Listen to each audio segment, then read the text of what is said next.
Asseyez-vous.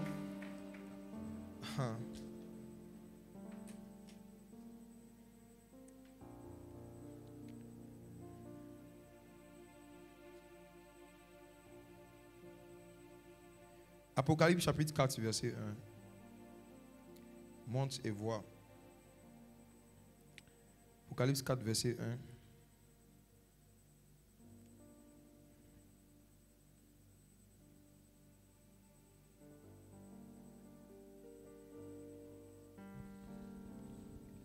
Apocalypse 4, le verset 1. Après cela, je regardai, et voici, une porte était ouverte dans le ciel. La première voix que j'avais entendue, comme le son d'une trompette, et qui me parlait, dit, monte ici, et je te ferai voir ce qui doit arriver dans la suite. Amen. Amen. Monte ici, je te ferai voir ce qui doit arriver dans la suite. Alors, quand l'homme de Dieu m'a donné le sujet, monte et vois, j'avoue que ça m'avait stressé un peu. Je me suis demandé, je vais monter où, je vais voir quoi. On m'accuse souvent d'être prophète. On m'accuse d'être prophète. Pourtant, je ne suis qu'un simple frère. Un petit diacre, un petit évangéliste qui se débrouille quelque part. Mais quand j'ai commencé à méditer sur le verset, j'ai commencé à voir dans les Écritures quelques vérités que je vais partager avec vous.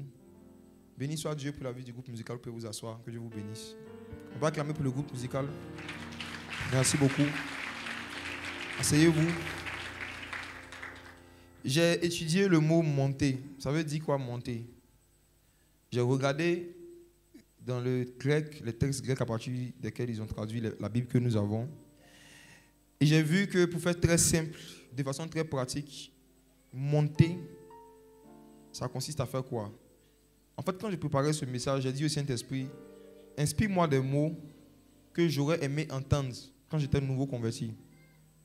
Je vais vraiment expliquer les choses avec un langage très terre à terre, pour que même si quelqu'un s'est converti, ça fait 3 heures de temps, qu'il puisse comprendre ce qu'on va dire aujourd'hui.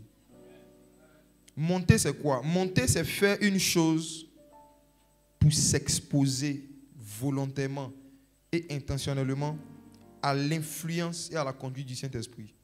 C'est tout. Monter, c'est poser une action volontairement et intentionnellement dans le but de s'exposer à l'influence et à la conduite du Saint-Esprit. Ça veut dire que ce sujet ne va intéresser que des gens qui veulent être influencés et conduits par le Saint-Esprit. Ce que je vais dire ici ne concerne que des personnes qui ont vraiment soif de la présence du Saint-Esprit pour que la présence de l'Esprit les pousse et les conduise. Pourquoi j'utilise le mot influencer? Je vais remplacer influencer par pousser. Vous savez, l'une des expériences qui facilite la vie et qui nous fait éviter les pièges de nos ennemis, c'est l'habitude d'être poussé par l'Esprit. Poussé par l'Esprit. On va lire un verset, Marc chapitre 1, verset 12, et je vais expliquer ce que ça veut dire, être poussé par l'Esprit. Marc chapitre 1, le verset 12. Aussitôt, l'Esprit poussa Jésus dans le désert. Amen. Amen. Vous savez, quand on parle de la relation avec le Saint-Esprit, il y a plusieurs actions que le Saint-Esprit peut faire pour nous. Le Saint-Esprit peut soit nous montrer quelque chose. Le Saint-Esprit peut soit nous faire entendre quelque chose. Le Saint-Esprit peut te faire sentir quelque chose. Le Saint-Esprit aussi peut juste te pousser. L'action du Saint-Esprit qu'on appelle poussé par l'Esprit, Jésus poussé dans le désert, cela veut dire que Jésus n'a pas entendu une voix, Jésus n'a pas eu de vision, Jésus n'a pas fait un songe, Jésus n'a pas fait un rêve. Il a juste été poussé. Et beaucoup parmi vous, vous avez déjà vécu cette expérience au hasard, sans le savoir. Mais le but de ce message, c'est de venir vous montrer qu'est-ce que vous devez faire pour que vous soyez intentionnellement poussé par l'Esprit. Pour que, quand vous arrivez dans un moment où vous n'arrivez plus à avancer, que vous sachiez quoi faire pour que l'Esprit vous pousse. Quand vous allez arriver dans un domaine où vous stagnez à un niveau, que vous sachiez quoi faire pour que vous soyez poussé par l'Esprit. Poussé par l'Esprit. Je vais donner un exemple simple pour que vous compreniez. Il y a quelques années, on était en 2016, je travaillais dans une entreprise où chaque jour, surtout à cause des fonctions qu'on exerçait, il fallait toujours être en chemise, cravate ou en costume, mais chemise, cravate, pantalon, sauf le vendredi. Chaque vendredi, la culture d'entreprise était que chacun vienne en jean, t-shirt ou vraiment une tenue très décontractée. Donc chaque vendredi, chacun se levait en se disant je vais au travail en m'habillant vraiment de façon très décontractée, comme si j'étais au quartier. Et j'avais l'habitude de le faire. Mais un jour, un vendredi, j'ai eu une envie de m'habiller en costume, cravate, un vendredi. Et j'ai commencé à chasser cette envie, me disant, mais ça sert à quoi de faire ça? Ça ne sert à rien. Mes collègues même se moquaient de moi. On m'a dit, pourquoi toi tu te sapes comme ça, juste un vendredi? Tout le monde est relax. Même le PDG ce jour-là, il a un t-shirt, en jean, parfois en tapette, qui venait au bureau. Mais la pensée et l'envie me venaient. Une forte envie. C'est juste une envie. Je n'ai pas entendu une voix. Je n'ai pas vu, je n'ai pas eu un son, je n'ai pas eu une vision. Juste une envie de porter costume, cravate. Écoutez bien l'histoire que je voulais vous expliquer. Vous allez comprendre ce que vous vivez souvent. Comme l'envie est insistante, je m'habille comme ça. Je rentre au bureau. Et effectivement, dès que j'arrive, on commence à se moquer de moi. À Abidjan, on appelle ça attachement. Mes collègues commencent à m'attacher. Je dis, mais toi, tu as quel problème? On dit, il y a quoi? Tu as des funérailles? Après, ici, tu vas où? Mais tu vas dans une soirée. Il dit, non, mais pourquoi tu t'es habillé comme ça un vendredi? Il dit, j'avais envie. Ils ont ri, je suis allé à mon bureau. 30 minutes plus tard, le PDG envoie un mail.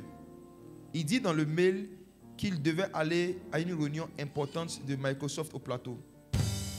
Il vient d'avoir un imprévu. Il a besoin de quelqu'un dans le bureau pour aller le représenter. Dis avec moi, poussé par l'esprit. Poussé par l'esprit. Dis, Saint-Esprit, pousse-moi. Saint-Esprit, pousse-moi. Il dit qu'il a besoin de quelqu'un pour aller le représenter à Microsoft au siège. Mais le dress code exigé pour la réunion, c'est costume, cravate. Qui dans le bureau en costume, cravate? Il était le seul ce vendredi. Dis avec moi, poussé par l'esprit. Poussé par l'esprit. Les collègues ont regretté de s'être moqués. Et c'est comme ça que j'ai eu accès à là-bas. Combien de fois tu n'as pas eu envie de faire quelque chose que tu n'as pas fait? Et après, une situation s'est passée, puis tu dis quelque chose m'avait dit.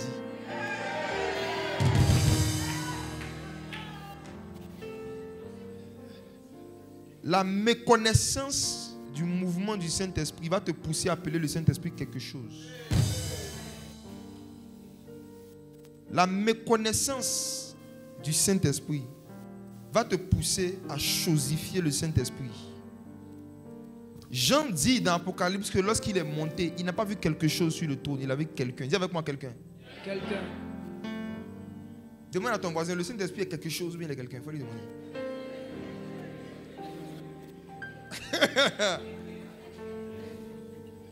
Être poussé par l'Esprit, c'est avoir une forte envie de faire quelque chose.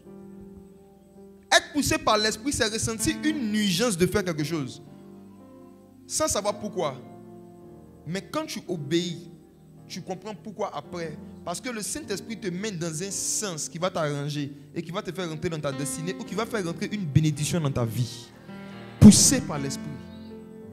Jésus, après son baptême, a eu une forte envie d'aller dans le désert. Il n'a pas entendu une voix qui lui a dit. Il a eu une envie. Et c'est cette envie-là qui a été traduite par être poussé par l'Esprit. Combien de fois le Saint-Esprit t'a poussé à faire quelque chose et tu l'as fait, comme moi dans l'exemple que j'ai donné. Et quand tu as vu le résultat ou quelque chose qui s'est passé après, tu dis je comprends pourquoi. Par exemple, il y a quelqu'un ici le jeudi, quand tu t'es réveillé le matin, il y avait des habits que tu avais lavés la veille le mercredi. Je n'ai pas encore commencé à prophétiser, c'est juste un exemple. Il y a quelqu'un ici qui avait mis des habits le mercredi soir. Et le lendemain, quand tu t'es réveillé, quelque chose, une voix t'a dit d'enlever les habits de la cause où tu avais mis. Pourtant, tout n'était pas complètement sec. Tu as pris ce qui était sec, tu as touché certains qui n'étaient pas secs, tu voulais laisser, mais tu as été poussé à tout enlever et après la pluie est tombée. Qui a vécu cette expérience? Vous voyez? Ok. C'est ce qu'on appelle pousser par l'Esprit. Plusieurs chrétiens ont des expériences dans différents domaines où ils ont eu une forte envie de faire quelque chose. Et quand ils ont fait, ça leur a évité un danger ou ça leur a donné une bénédiction. Mais pourquoi des chrétiens vivent ça au hasard? Parce qu'ils ne savent pas monter. Il y a un lieu où tu peux monter pour que le Saint-Esprit puisse te pousser régulièrement dans tous les domaines de la vie, même dans les choses les plus banales. Tu vas faire des choses poussées par l'Esprit. Surtout vous qui travaillez en entreprise, vous devez aspirer à cette dimension-là. Ça va vous rendre étrange au milieu de vos collègues. Il y a des choses, il y a un sens dans lequel tout le monde va faire les choses. Souvent, vous allez faire le truc contraire. Et quand on va voir le résultat, on va dire, mais comment tu as fait? Et tu vas dire, j'ai été poussé par l'Esprit. Poussé par l'Esprit. Donc, c'est ça qu'on appelle monter. Monter, c'est faire une chose dans le but que le Saint-Esprit puisse te pousser. Monter, c'est pratiquer certaines choses. Pour que chaque fois que le Saint-Esprit voit un danger qui est devant toi, ou bien une bénédiction qui est derrière toi, il puisse te pousser dans le sens où tu dois aller pour rentrer dans ta bénédiction. Ou il puisse te pousser dans le sens où tu dois aller pour éviter une malédiction. Maintenant, comment on monte de façon concrète? Et on monte sur quoi? On monte comment et on monte sur quoi? Je vais parler ce soir de 2 choses sur lesquelles tu peux monter pour voir. Première chose, sur la montagne. Il existe des montagnes dans le monde spirituel. Et je vais t'expliquer de façon très simple comment est-ce que tu peux volontairement, intentionnellement monter sur une montagne pour voir. Luc chapitre 9, verset 28. Luc le chapitre 9, verset 28. Environ 8 jours après qu'il eut dit ces paroles, Jésus prit avec lui Pierre, Jean et Jacques, et il monta sur la montagne pour prier. Pendant qu'il priait... C'est bon. Jésus prit avec lui Pierre, Jean et Jacques. Et il monta sur la montagne pour prier. Mes frères et sœurs, en général, dans notre jargon christiano-évangélique, lorsque quelqu'un est en jeûne, il dit, je suis quoi? Je suis sur la montagne. D'accord. Lorsque quelqu'un est en train de prier fortement, il dit, je suis sur la montagne. J'attire votre attention sur un détail. La Bible dit dans ce verset que Jésus a emmené Pierre, Jacques, Jean. Il les a pris d'abord avec lui un. Ensuite, il monta. Ensuite, il a prié. Donc ça veut dire que la montagne, ce n'est pas la prière. On monte sur la montagne pour prier. La montagne, ce n'est pas le jeûne. Mais on monte sur la montagne pour jeûner.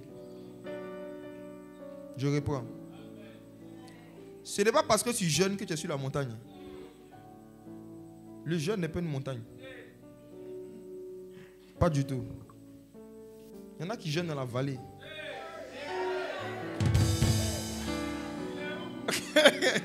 On monte pour prier, on monte pour jeûner. Ce n'est pas parce que tu pries que ça veut dire que tu es monté. Ce n'est pas parce que tu jeûnes que ça veut dire que tu es monté. Avant de monter, il faut d'abord prendre Pierre, Jean et Jacques. C'est la première chose à faire. Tu ne peux pas monter si tu ne prends pas ces 3 gars.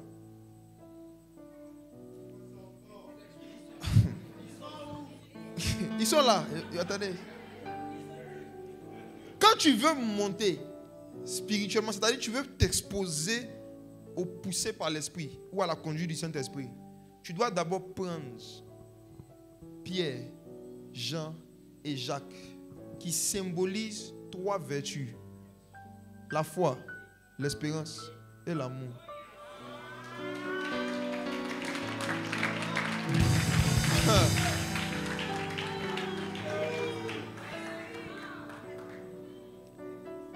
Avant de prier, avant de jeûner, est-ce que tu as la foi? Est-ce que tu as pris Pierre? Vous allez voir que ces 3 noms qui ont été cités ici, c'est le nom des 3 apôtres qui ont écrit dans le Nouveau Testament. Pierre a écrit un livre, Jacques a écrit un livre, Jean a écrit un livre. Ce ne sont pas tous les apôtres qui ont écrit, mais bizarrement, ces 3 ont écrit. Et Pierre a beaucoup écrit sur la foi. Celui qui a le plus parlé de la foi parmi les 3, c'est Pierre. Donc Pierre symbolisait la foi. Vous allez voir que dans les évangiles, chaque fois que Jésus demandait à un apôtre de faire quelque chose de particulier, c'était Pierre. Il avait une foi. C'est Pierre qui a cru qu'il pouvait marcher sur l'eau. Les apôtres ont vu Jésus marcher sur l'eau. C'est Pierre qui a dit que si tu es vraiment Jésus, ordonne que je vienne vers toi. Et Pierre a aussi marché sur l'eau. La foi. C'est Pierre qui a dit à Jésus, Seigneur, même si tout le monde t'abandonne, moi je serai là. Pierre avait la foi. Avant de monter, il faut d'abord te demander en toute franchise, est-ce que je crois vraiment à la Bible? On dit Jésus guérit les malades. Est-ce que je crois en ça? Est-ce que tu crois vraiment au miracle? On t'a dit que Dieu dit qu'il va te rendre grand. Est-ce que tu crois en ça même déjà? Il y en a qui ne croient même pas aux prophéties qui sont sur leur vie. Il ne peut pas croire aux prophéties qui sont dans la Bible. Est-ce que tu crois en ce que Dieu a dit de toi? Est-ce que tu crois en ça? La Bible dit que la foi est la ferme assurance des choses qu'on espère. Comment tu peux savoir si tu as la foi ou bien si tu es devenu incrédule? Quand tu penses à un miracle que Dieu doit faire pour toi, ou quand tu penses à une promesse que Dieu a mise sur ta vie, dans ton cœur tu te dis peut-être Dieu va faire, ou bien tu dis certainement. L'incrédulité dit peut-être. La foi dit certainement. La femme qui avait la perte de sang de 12 ans n'a pas dit peut-être que si je touche le bord de sa robe, je serai guéri. Si elle avait dit peut-être, elle n'aurait pas été guérie. Elle a dit quoi? Certainement. En fait, dans la foi, il n'y a pas deux options. C'est soit Dieu va faire, soit Dieu va faire. La foi dit soit Dieu va faire, soit Dieu va faire. L'incrédulité dit soit Dieu va faire, soit il peut ne pas faire. Est-ce que tu as Pierre? Jésus prie avec lui Pierre. Souvent on est pressé de prier, mais on n'est pas pressé de croire. Avant de prier souvent pour un sujet, il faut t'asseoir pour te demander, est-ce que je crois même en ce que je suis en train de demander? Et quand tu vois que tu n'as pas la foi, il ne faut pas être hypocrite. Dis la vérité à Dieu. Il faut dire, Seigneur, je n'arrive pas à croire. Viens au secours de mon incrédulité. Il n'y a aucun chrétien, moi je ne crois pas qu'il y a un chrétien qui a la foi dans tous les domaines. Je ne crois pas en ça. Chacun d'entre nous, notre foi se construit dans un domaine en fonction de la révélation de la parole qu'on a dans le domaine et des expériences qu'on vit. Il n'y a pas quelqu'un parmi nous ici qui croit en toutes sortes de miracles. Il n'y en a pas. Il n'y a pas quelqu'un qui croit en toutes sortes de miracles. J'étais à Boaké avec le pasteur Philippe de Boaké, il y a quelques mois en tout cas, lors d'une veillée. Et quand il a fini sa partie, il est parti. J'étais en train d'exercer un moment. Et puis le Saint-Esprit m'a dit qu'il y a une femme dans la salle qui a fait un songe. Où dans le songe, elle a bu un liquide et depuis ce jour, quand elle s'est réveillée, son ventre gonfle chaque semaine. Donc elle avait un ventre enflé comme ça. Elle n'est pas enceinte, mais son ventre gonflait comme ça. Et j'ai pris le micro et j'ai dit, est-ce que vous croyez que... Si j'ai dit, est-ce que vous croyez que Dieu peut dégonfler le ventre de quelqu'un? Vous allez dire oui. Ça, tout le monde croit en ça. Mais est-ce que vous croyez que le ventre peut dégonfler devant vous, sur place? J'ai vu des pasteurs qui étaient assis devant, qui étaient scandalisés. J'ai vu un qui a fait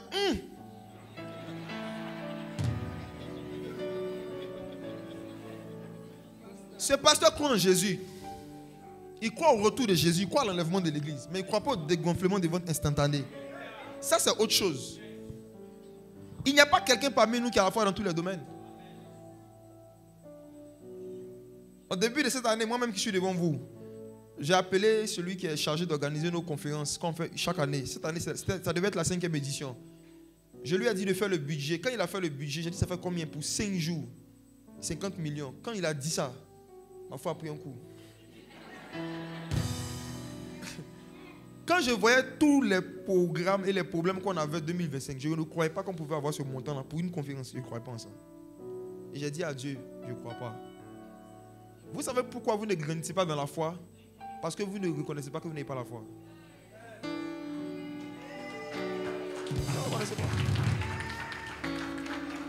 Vous faites semblant de croire en certaines choses. Mais ce qui montre que vous ne croyez pas, c'est qu'il n'y a pas d'œuvre. La foi sans les œuvres est morte. Il y a des œuvres que vous n'arrivez pas à faire. C'est ce qui montre qu'il y a une foi que vous n'avez pas. On reconnaît la foi de quelqu'un par les œuvres qu'il est capable de faire, pas par les versets qu'il est capable de réciter. On ne reconnaît pas la foi de quelqu'un par les versets qu'il est capable de réciter, par les œuvres qu'il est capable de faire. La situation qui te blesse, la situation qui te trouble, pour laquelle tu veux que Dieu intervienne, rentre en toi-même pendant quelques secondes. Est-ce que de tout ton cœur tu crois que Dieu peut régler ça cette semaine? Est-ce que tu crois vraiment ça? Est-ce que tu crois? Quand tu ne crois pas de tout ton cœur, mais que tu sais que, ou bien tu veux que Dieu t'aide à croire, maintenant tu vas sur Jacques, l'espérance. En fait, l'espérance, non. C'est le petit frère de la foi. L'espérance, c'est espérer que ce que je n'ai pas, Dieu va me faire la grâce d'avoir. Or, la foi dit certainement, l'espérance dit, Dieu va faire grâce. L'espérance, c'est une assurance qui n'est pas à 100%, mais qui est quand même un espoir. Ça veut dire que tu n'es pas totalement incrédule, mais tu ne crois pas toi aussi. Tu es au milieu, quoi. Il y a beaucoup qui sont dans l'espérance. Voilà. C'est pas que tu ne crois pas, hein, mais tu ne crois pas trop, quoi. C'est que si tu crois un peu, ça c'est de l'espérance. Maintenant, si même espérer un peu que la situation que tu as peut se régler par miracle, ou si tu n'arrives pas, il te reste l'amour. Mais si tu n'arrives pas à croire en Dieu, il faut croire que Dieu t'aime. Je vais vous montrer un puissant secret. Qui ici est marié depuis au moins 5 ans? Groupe musical. Qui est marié depuis au moins 5 ans? Mon frère, ta femme est là? Lui qui a ta femme est là? Elle n'est pas là, non? Très bien. Je veux que quelqu'un dont la femme n'est pas là. Regarde, hein. Je te pose une question. Regarde. Où tu es là? Hein? Si tu appelles ta femme tout de suite, est-ce qu'il y a quelqu'un qui va en loco dans votre quartier? En loco? Est-ce que quelqu'un va en loco dans votre quartier? Donne-moi une nourriture qu'on vend dans ton quartier. Donne-moi une nourriture. Atseke, d'accord. Si tout de suite tu appelles ta femme, puis tu lui dis, ah, s'il te plaît, quand je vais venir de l'église, j'aimerais manger atseke poisson. Est-ce que tu peux acheter pour moi? Je te pose une question. Si tu l'appelles pour lui demander, elle va payer ou pas? Si tu appelles ta femme pour lui dire qu'après le culte, là, tu veux manger atseke poisson, si tu l'appelles tout de suite, elle va payer, mais elle ne va pas payer. Elle va payer, non? Pourquoi tu dis qu'elle va payer? Il dit parce que c'est viens. Viens. Viens, tu vas expliquer un truc au célibataire. Viens. Viens. Viens, viens. Donne le micro. J'ai dit, si tout de suite tu appelles ta femme pour lui dire que quand tu vas rentrer là, la femme qui va attaquer au quartier, que si tu veux manger ça avec le poisson, est-ce qu'elle va payer? Parle-nous dans le micro. Oui, elle va payer. Pourquoi elle va payer? Parce que je sais. Comment tu sais qu'elle va payer? Parce que elle va essayer elle va obéir à ce que je vais lui dire. Comment tu sais qu'elle va obéir? Parce que c'est ce que j'ai envie de manger. Mais pourquoi c'est ce que toi... Il va te poser une question. Si tout de suite là, le vigile qui est ici l'appelle pour lui dire la même chose, va payer? Bon, là je sais. Un vigile qui ne connaît pas l'appel pour dire allô madame, je suis le gardien de tel... Parce qu'elle ne connaît pas la personne, elle ne va pas le faire. En fait, elle va payer par cet thème. Tu sais, ton assurance qu'elle va payer, là, tu ne dis pas elle va payer parce que tu sais si elle a l'argent ou pas. Tu as vu qu'elle posait la question, tu n'as pas réfléchi à ses moyens. Tu t'es basé sur l'amour qu'elle a pour toi et tu n'as pas douté qu'elle va te donner. Il faut t'asseoir.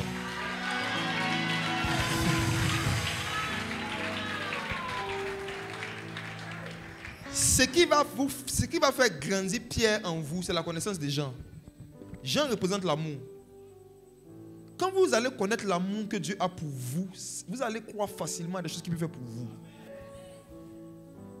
L'assurance de ce que Dieu va faire certaines choses pour toi sera basée sur ta connaissance de ce que Dieu ressent pour toi. C'est quand une gosse sait qu'un gars est fan d'elle, qu'elle peut dire à ses camarades, lui, si elle lui demande tout de suite 50 000 euros, il va m'envoyer. Il va faire. Il va faire. Mais elle se base sur quoi pour affirmer qu'il va faire? Il est fan. Parce que le gars lui a révélé son amour. Elle connaît les sacrifices qu'il peut faire pour elle. De la même façon, méditez sur ce que Jésus ressent pour vous. Va vous rendre puissant dans la foi. Il y a des situations où vous allez vous retrouver. Vous allez avoir du mal à croire qu'un miracle peut se passer. Mais commencez à penser à quelqu'un qui m'a donné son sang. C'est l'argent qu'il ne peut pas me donner.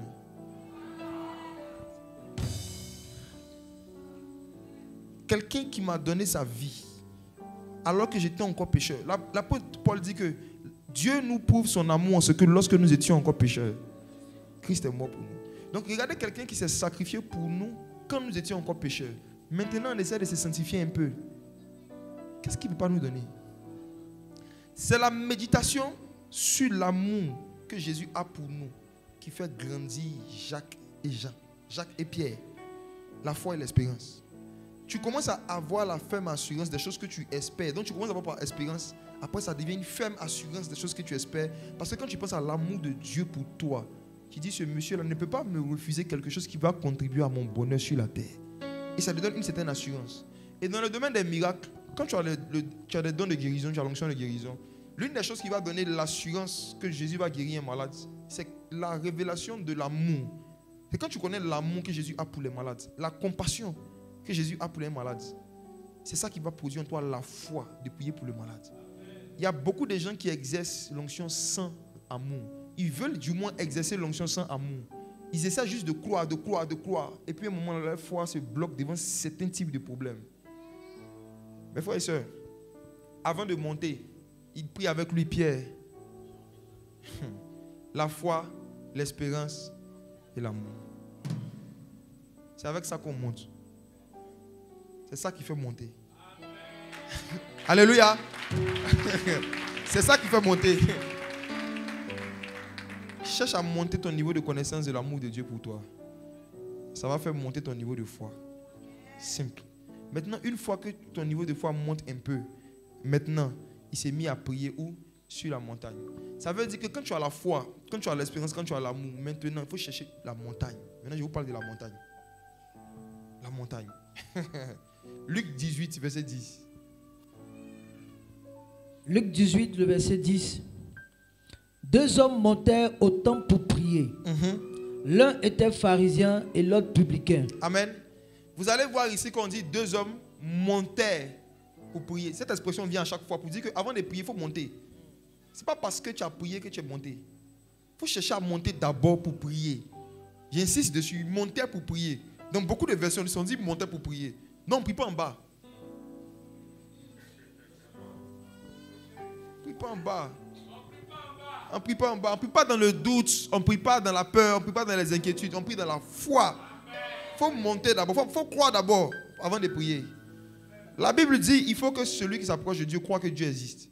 Et qu'il est le rémunérateur de ceux qui le cherchent. Donc avant d'ouvrir ta bouche, d'abord il faut ouvrir ton cœur.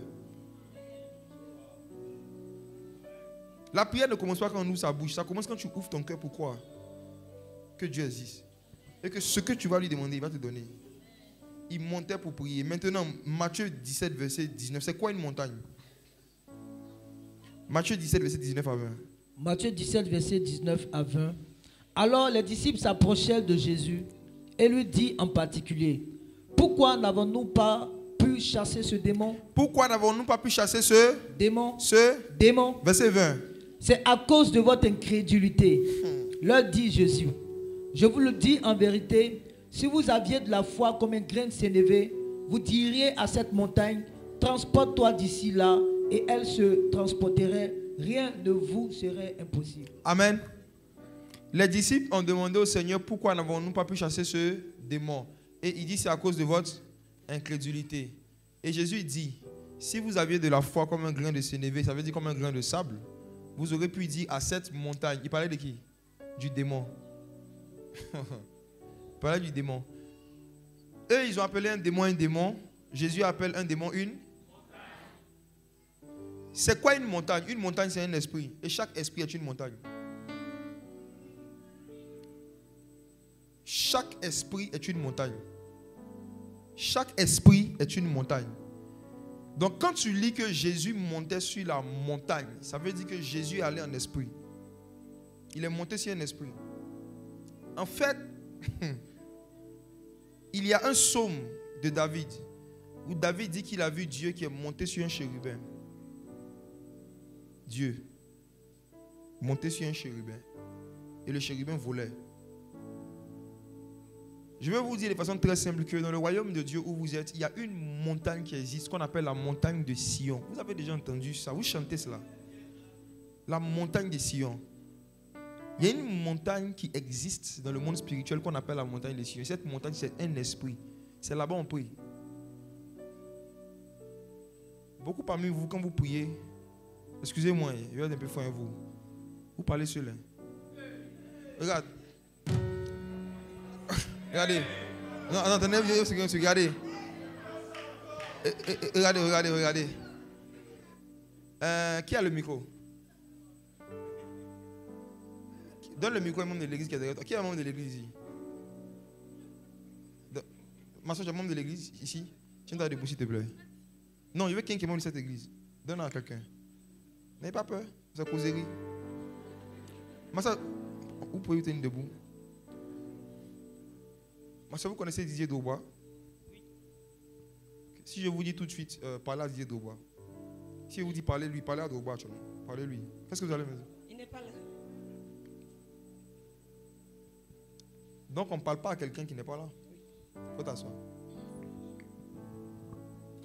La soeur dit, Daubois n'est pas là. Je vais vous poser une question. Est-ce que Daubois n'est pas en Côte d'Ivoire? Est-ce qu'il n'est pas à Abidjan? Mais pourquoi on ne peut pas lui parler? Est-ce qu'il n'est pas à Abidjan aussi? Donc même dans Abidjan encore là, il y a des distances et puis il y a des localités, non? Ok. Vous êtes en Christ, vous êtes en Dieu. Mais est-ce que Dieu est proche de vous? Vous êtes en Christ, mais est-ce que vous êtes proche de Christ? Vous êtes dans le royaume, mais le royaume est grand. Hein? On dit le gars assis sur son trône. Toi, tu es où?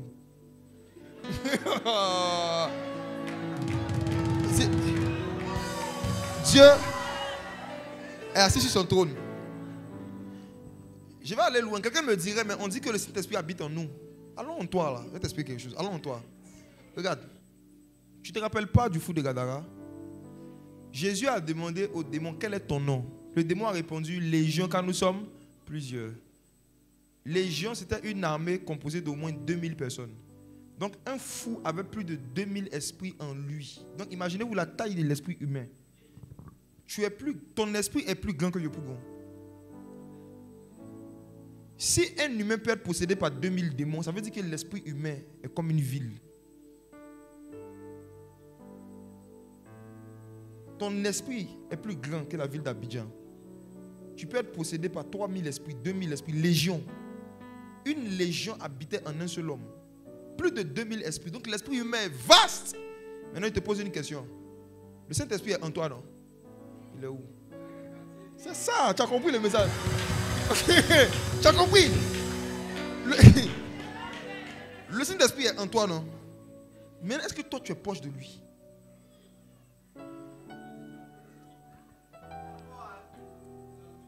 Maman, vous avez une servante. Elle dort dans la même maison que vous, non? La servante ne dort pas. Qui a une servante qui dort dans la même maison qu'elle ici? Une servante. Maman, votre servante dort dans la même maison que vous, non? Est-ce que vous dormez dans la même chambre? Est-ce qu'elle est proche de vous? Vous êtes dans la même maison, mais est-ce que quand vous avez vos problèmes, si vous avez des problèmes d'amis, problèmes de foyer, c'est à elle que vous parlez? Ce n'est pas parce que tu es à côté de quelqu'un que tu es proche de lui. Dieu est à côté de vous, mais est-ce que vous êtes proche de lui? Il est en vous, mais est-ce que vous êtes proche de lui?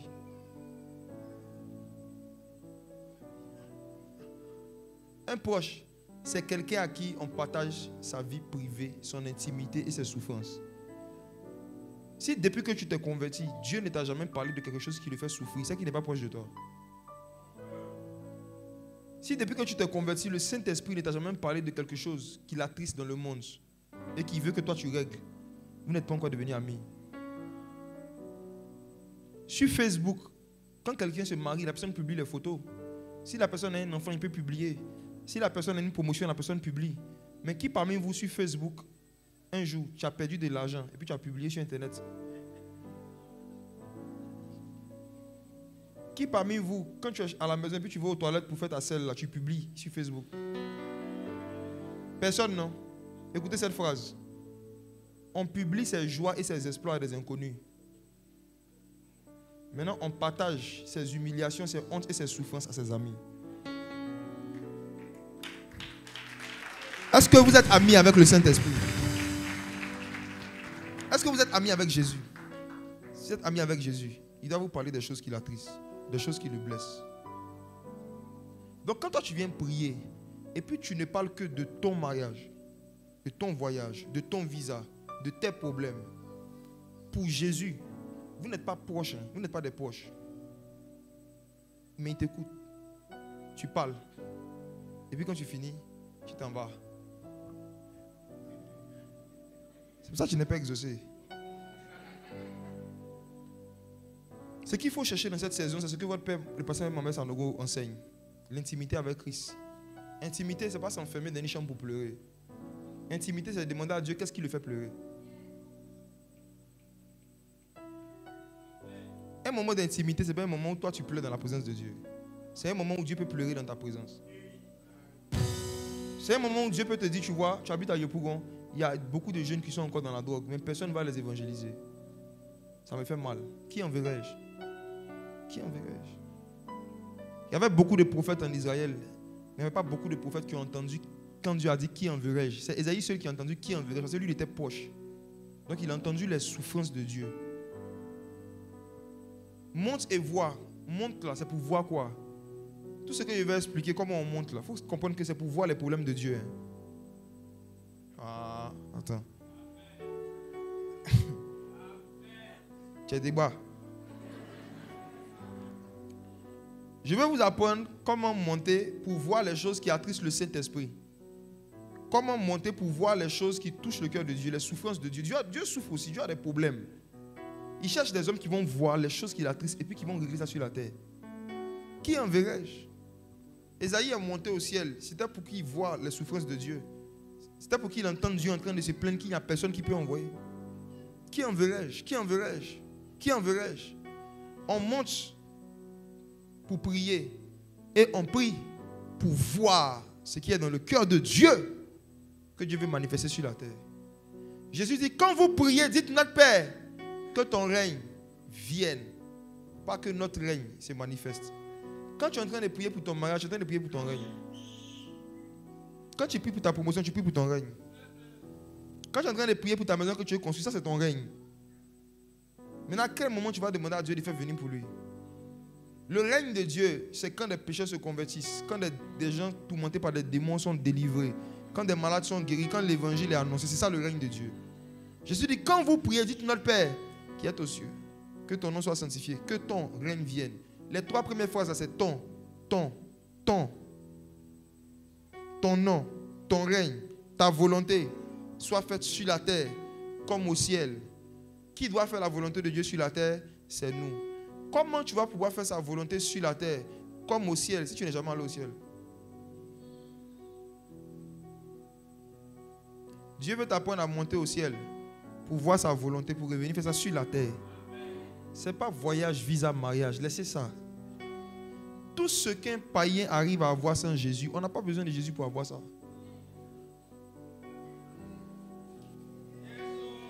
Tout ce que des païens arrivent à avoir sans Jésus, on n'a pas besoin de Jésus pour avoir.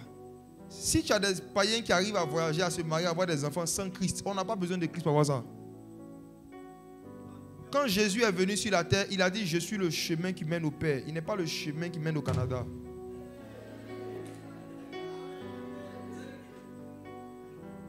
Jésus n'est pas le chemin qui mène en Occident. Il y a des gens ici, vous prenez trop par cœur vos problèmes de voyage.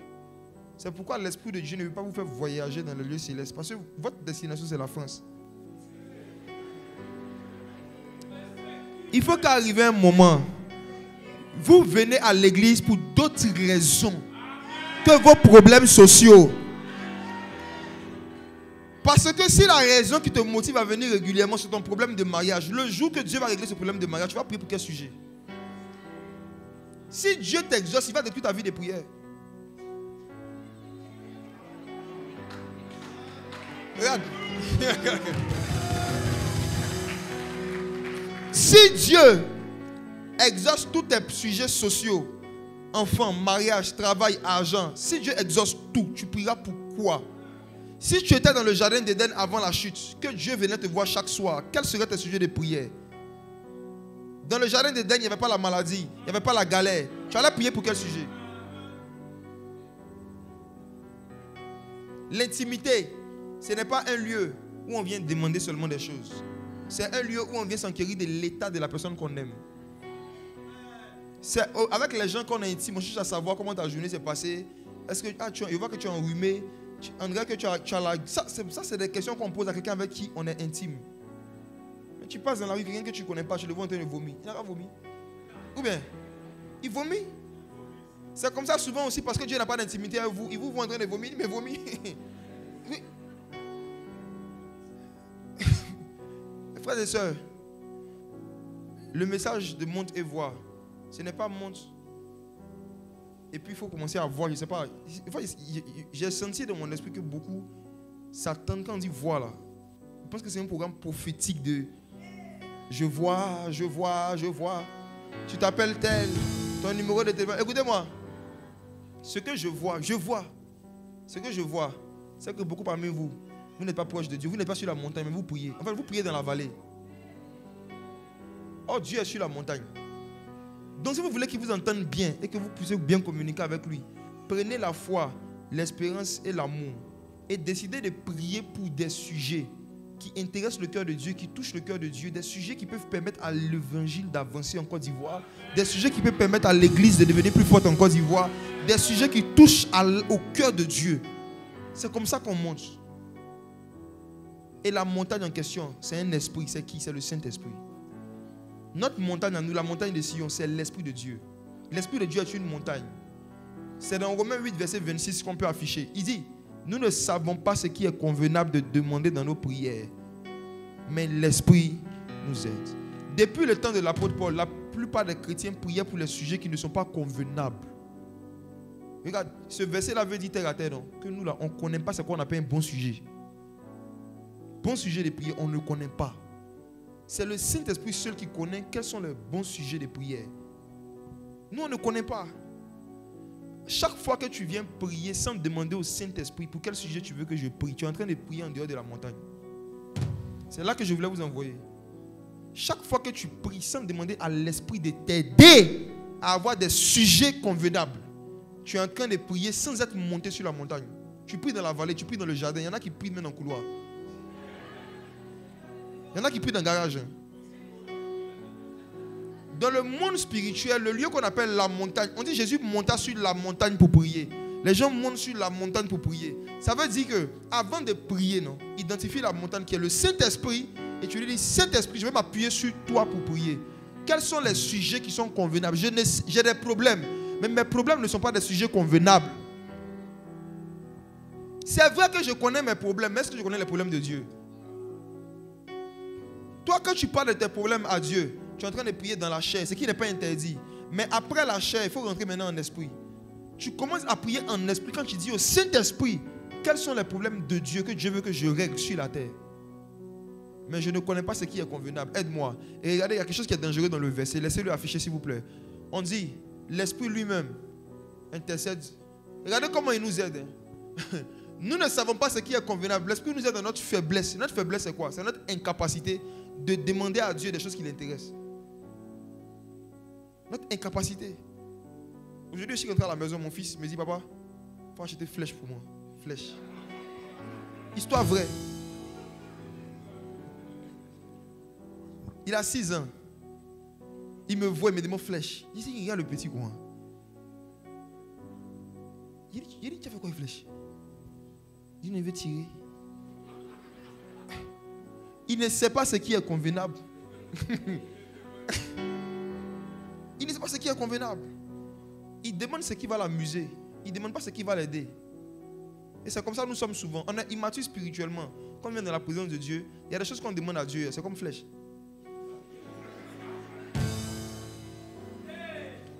Il y en a ici, quand vous dites Seigneur, donne-moi mon mari. Je dis aux anges, arrête de demander flèche.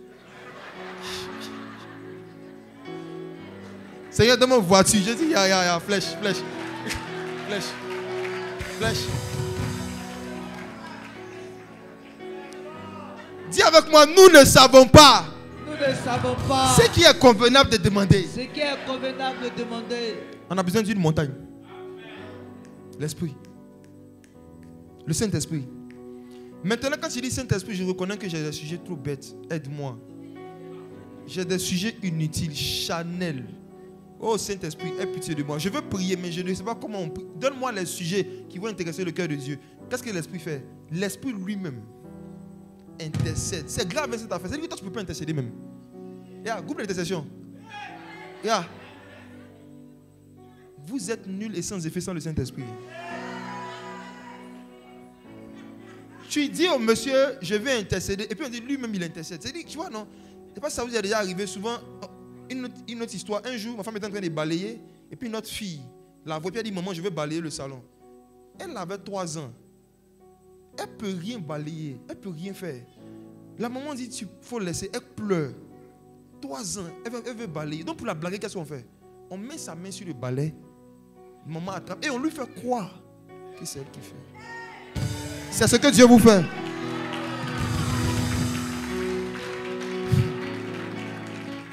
Quand tu es en train d'intercéder, tu penses que c'est toi qui intercèdes. Oh, c'est l'Esprit lui-même.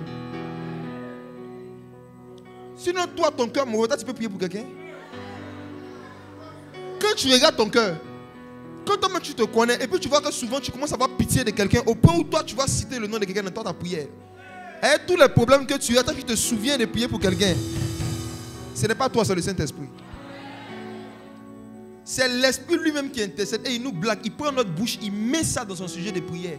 Et il nous fait croire que c'est nous en train de prier. Oh, c'est l'Esprit lui-même. Nous ne savons pas ce qui est convenable de demander dans nos prières. Ça veut dire, non, en fonction de la prière, là, nous, tout ça, on ne vaut rien. Il n'y a pas quelqu'un qui est expert en prière. L'expert de la prière, c'est le Saint-Esprit. C'est l'esprit de prière. Il est la montagne de Sion. Voici pourquoi quand tu lui demandes de l'aide, quand je dis Saint-Esprit, aide-moi, je vais intercéder. Il intercède lui-même, mais par comment? Là, je vais aller loin. Par des soupirs. Par des soupirs. Écoutez-moi. C'est quoi un soupir? Un soupir, non? C'est un son. Ce n'est pas des paroles. Hein? C'est un son.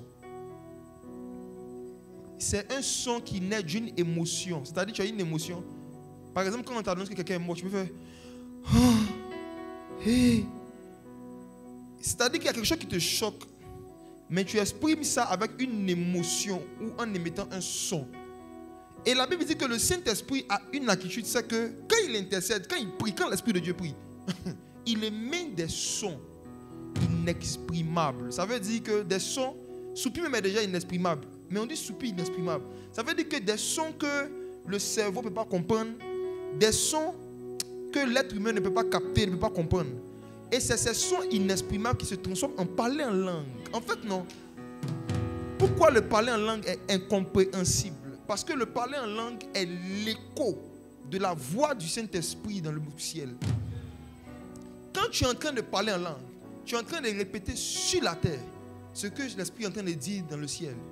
Jésus est assis à la droite du Père et il intercède. Il intercède dans quelle langue?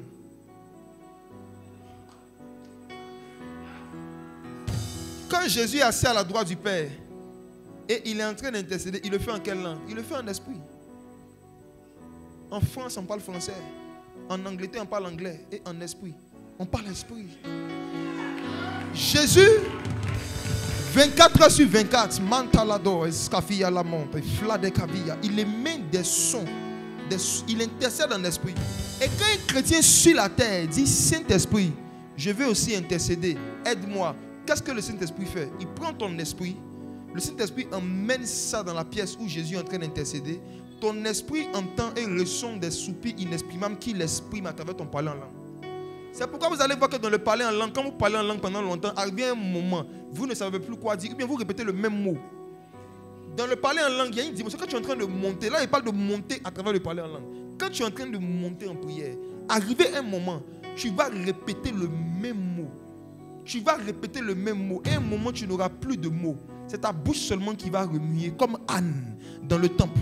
La Bible dit que Anne voulait un enfant. Au début, elle intercédait par des soupirs exprimables. On comprenait ce qu'elle disait. Mais arrivé un moment, Anne, on dit que c'est ses lèvres seulement qui remuaient. Ses lèvres seulement remuaient. On ne comprenait rien. Et comme l'homme de Dieu, Élie, ne connaissait pas cette dimension de prière, il dit elle est ivre. Elle est saoulée. Parce que sa bouche bougeait. Mais on ne comprenait pas ses paroles. La même expérience s'est passée dans le livre des Actes. Les apôtres, le jour que le Saint-Esprit est descendu sur eux, quand la montagne de Sion est venue, wow, quand l'esprit de prière est venu et qu'ils sont montés sur la montagne, ils ont commencé à prier, poussés par l'esprit, inspirés par l'esprit. Ils ont commencé à dire des choses et ça faisait du bruit. Et il y avait des milliers de personnes qui ont entendu le bruit, qui se sont approchées. Et quand ces personnes-là s'approchaient, ils ont dit, mais ils sont ivres, ils sont saoulés. La même remarque que Élie avait fait à Anne. Les 3000 ont fait la même remarque aux disciples. Vous êtes saoulés. Au début, les soupirs étaient inexprimables. Mais au fur et à mesure qu'eux-mêmes ils s'approchaient de la montagne, quand les 3000 s'approchaient, ils comprenaient. Chacun parlait dans leur propre langue. Je pense aujourd'hui que l'une des choses qui s'est passée à la Pentecôte, c'est que les apôtres disaient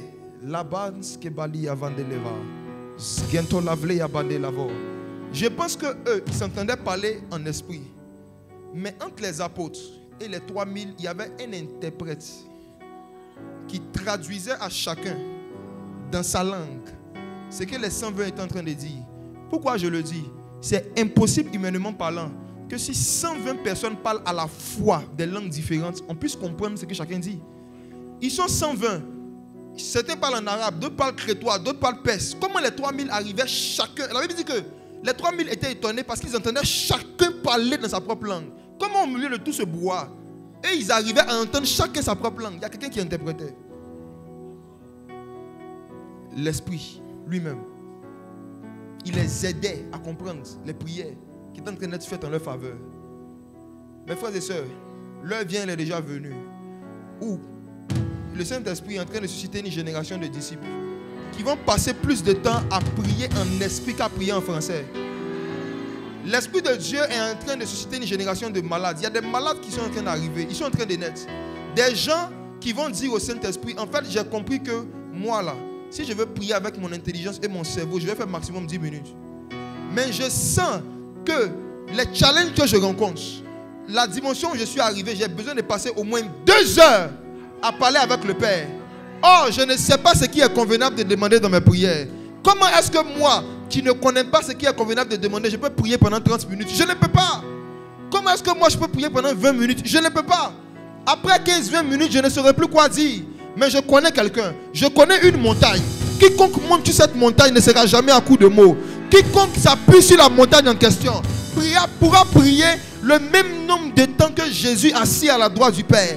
Cette montagne, c'est l'Esprit. Cette montagne, c'est le Saint-Esprit. Et tu vas dire, Esprit de Dieu, aide-moi, aide-moi. Au moment où tu vas te rendre compte, il y a un feu qui prend le contrôle de tes entrailles, qui prend le contrôle de ta langue. Et tu te laisses conduire par le feu. La sapata la vie avador. Et quand tu montes sur cette montagne, le temps n'existe plus. Quand tu montes sur cette montagne, l'espace n'existe plus. Quand tu montes sur cette montagne, tu n'es plus conscient du monde physique. Tu ressens des soupirs inexprimables. Tu entends des soupirs inexprimables. Et tu essaies de les exprimer en fonction de l'inspiration qui t'est donnée sur le moment. Frères et sœurs, c'est cette façon de prier qui a amené les réveils dans les pays. C'est cette façon de prier qui a amené les réveils dans les villes. Aujourd'hui, il y a beaucoup de païens qui ne font pas trop confiance à l'église. Parce que les chrétiens qu'ils voient n'ont rien de surnaturel. Ils ne prophétisent pas avec précision. Ils ne chassent pas les démons.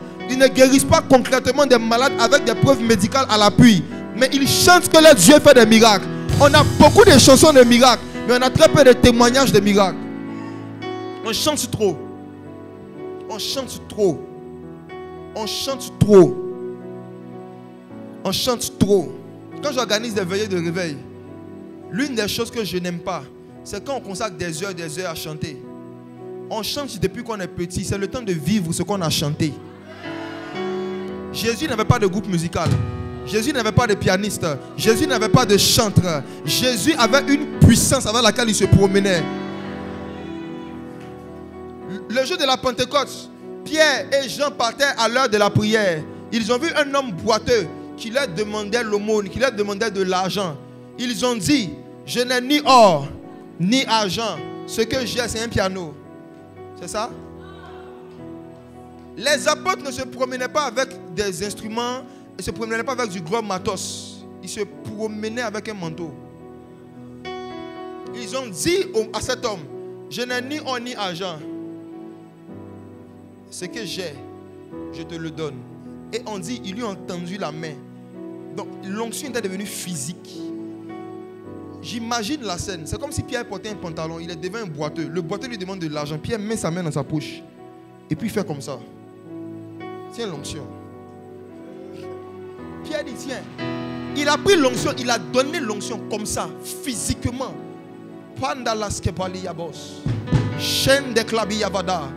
L'onction est une énergie invisible, mais qui peut prendre une forme physique et toucher un corps physique.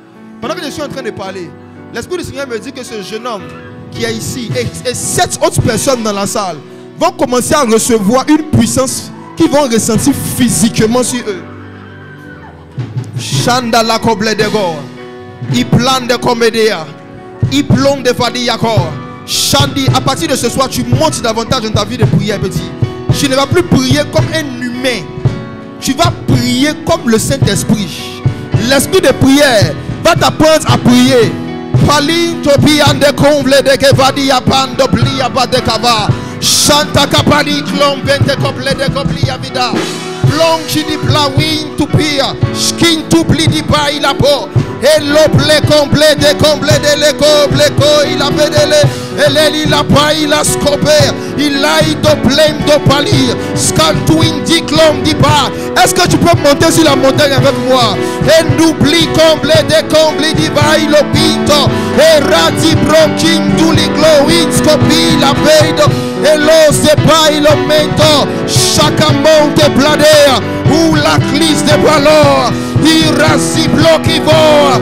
Et sompli cavea. Atomis coupli complendo. Pembo pembo. Et role coule pani. Olis complice complet.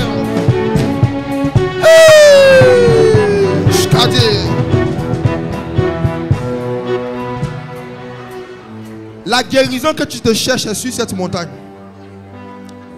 La délivrance que tu cherches est sur cette montagne. L'avancée que tu cherches dans ta vie professionnelle est sur la montagne.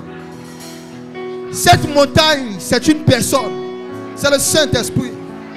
Si tu pouvais seulement où tu es aspirer à une dimension de prière en langue supérieure à celle que tu connais, tu vas monter sur cette montagne et tu vas commencer à recevoir des manteaux.